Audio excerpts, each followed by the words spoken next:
Hello and welcome back to 340 Paddler.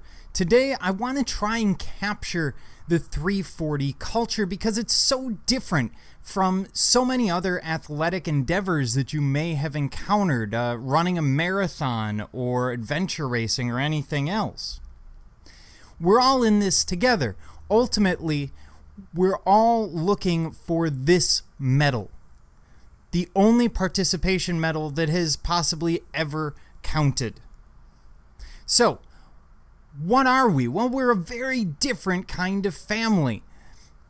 By different, I mean we basically come together in an act of pain and, in some cases, possibly trauma to become something more. So, this starts with assistance. You will notice on the 340, unlike so many other events, that people will come to the aid of just about anyone. And that happens for a reason. These are all really great people. And it's the people that make the race. You will see people helping paddlers from competing teams. You will see people at the front of the pack who are in competition for the podium, as well as people who are going to finish just below 88 hours doing exactly the same thing, constantly helping each other out. What does this mean? Well, it can mean a few things. For example, make sure that you're calling out dangers, letting people know, hey, there's a buoy up ahead, or there's debris up ahead, or there's a barge coming, because the guy behind you or the girl ahead of you might not know that.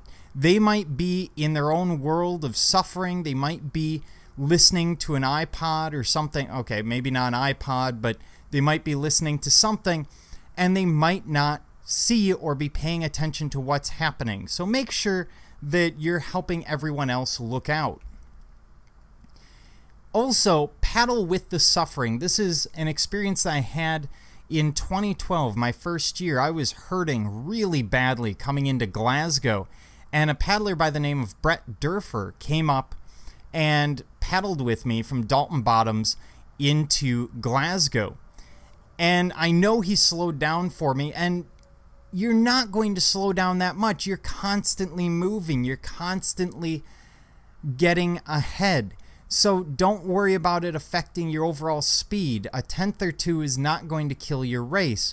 But these are where situations can get dangerous. People are in really bad shape. Suddenly they tip out of their boat and can't recover, or something else happens. So make sure that you're helping people out. You might see it in conversation. All they're doing is complaining about how horrible they feel. Or you might see it in their body language, that they're barely able to sit up.